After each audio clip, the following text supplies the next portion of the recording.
Hello crafty friends, Lynn here from Studio Kato, back with another Spellbinders video. If everything's going well, I should be putting out 5 videos with this release today. This is the third one I'm actually finishing up, so let's see how many I get done. Now, I am going to use this beautiful Dancin mummy die set by Spellbinders. It's part of the Boo Dance Party release, and I am loving it because I just love Halloween cards. I don't know what it is, but I am slightly obsessed with them. Now, I am actually starting with the background for this one, and I am using the Boo Dance Party Sentiments stamp set that is available as well, and the sentiments coordinate perfectly with the Dancing Ghost and the Dancing Mummy. Even though I'm not using them on this card, I thought the little gravestones were perfect for a background. Now, there is something wrong with this ink pad. I have inked it way too juicy. So the stamping is not very clear, and that is nothing to do with the stamps. They are great quality. The ink cube is a little messed up at the moment, but at some point it's going to run a little drier and I'll be able to stamp again. I think it's still recognizable as gravestones, but also it's just a background. I just like that there's a tone-on-tone pattern on it, and it's really easy to do with an acrylic block. Super quick as well. I think I spent 4 minutes stamping this, which is nothing. Now, here is the beautiful, beautiful die set. This is the Dancin Mummy, but also the Dancing Ghost die sets. And all of the accessories you see are from the Dancing Ghost. The Mummy die set only comes with the base for the mummy and all of the little wrappings, which I'm actually going to color rainbow, because why not? I really wanted a bright colored mummy, and I thought making the wrappings rainbow would look really fun. I also really loved painting them with these Karen brush markers. Now, to make the painting a little bit easier, I left all of these pieces in the negative space in the cardstock I cut them out of, and I put some purple tape on the back to keep them in place. That makes it a lot easier to paint them, especially the tiny, tiny pieces. Now, these Karen brush markers are also really easy to use. I just put some color down, and I'm actually using the blending marker, which I don't use a lot, to blend the colors out. You can see me scribbling off on the side to get the color out of the blending marker when I start a new color, because it does pick up the purple or the yellow, and you don't want to mix those two together necessarily.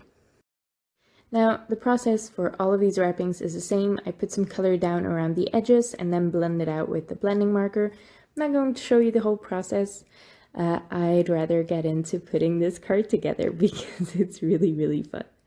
Now, as I said, I will have a bunch of videos on this release, and there's also a Dancing Ghost, which you can also see how I put that together, but the principle is the same. They have legs that dangle and swing around, and I love it. It's such a fun, interactive element. It's not too busy or too obnoxious. It's just really cute. So I want my pieces to be very sturdy for this. Whenever I make any interactive card, I want it to hold up. And one of the ways I do that is just stack up the layers. I do that anyway, but for interactive cards especially, I find it important. Now, the way you put this together is really simple. You just put a foam square or a circle of foam in the middle of that circle in the legs, and you put it on the back of the mummy's body. That way you can adhere it down. The legs will be trapped around that circle. Don't adhere anything too close to the legs, not even gems later on, or they won't be able to swing far. I put some purple tape to keep the legs in place, which just makes it easier to adhere it all together on the card. You don't have to do that if you're not as clumsy as me. And then I remembered I hadn't taped my background to my card panel yet. So I'm just going to adhere that down with some double-sided adhesive. And once that's on there, I can actually put the mummy right in the center, or at least attempt to put it in the center of the card. I also really like the rosy cheeks on the mummy. I die cut him from some gray cardstock because I didn't want anything to clash with the rainbow. I already had a very colorful background as well. But I think you can just die cut him from pink if you want a little bit of a cuter mummy, but gray works fine. Now the wrappings, I think I just adhered them wrong, but then again, wherever they fit, I just wanted some color somewhere, and I wanted some differently shaped pieces on the arms and legs. So I think I used one of the arm wrappings on one of the legs and vice versa. It doesn't really matter. No one is going to notice. It always looks good. Just do what feels right. Have fun with it. That's what I love about these Spellbinders die sets. You can just make them your own. Now they also come with those two torn pieces, or those two bandages that have some torn edges. And I adhered one down at the bottom of his right leg or left leg. So it just flies away a bit, but I thought it was too big, so I cut a tiny piece off of it. And then one I'm going to adhere on his head, but on the back of it. So I'm using my reverse tweezers to keep that in place for a bit. Now I'm using this Hey Boo Sentiment die. This actually comes with the Dancing Ghost. Like I said, all the accessory dies are from the Dancing Ghost Sam set, or die set. I keep saying Sam set. And I stacked up the layers there. I think they're 3 layers thick of black cardstock. I lined the letters up on my grid mat, picked them up with some washi tape, and that way I can make sure they're adhered on straight. It's really easy to do it that way. I let them dry for a little bit, and then I can peel away that washi tape. And voila, a fun sentiment adhered perfectly straight, I hope.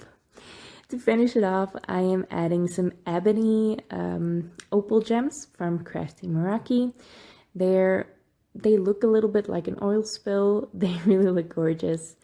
And I thought a black accent would be really fun and bring out the sentiment a little bit more.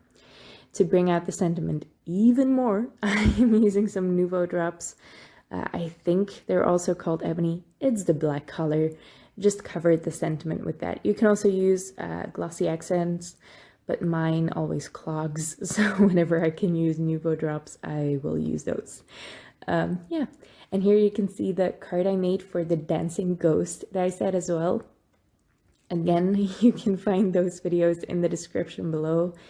If everything goes well, I should have 5 videos up, but so far it's only 3 for sure. Let's see how this goes. I am so happy with this release. I forgot how much I love Halloween cards. I really fell in love with them last year. We don't really celebrate Halloween here.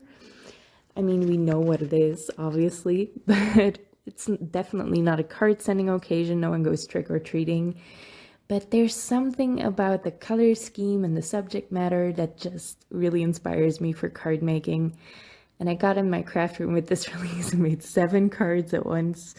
And I loved it. I love this release so much. Can't wait to craft more with it. I hope you liked the video. I hope you check out the rest of them and you check out the new release. It's so fun. And thank you so much for watching, and I'll see you next time.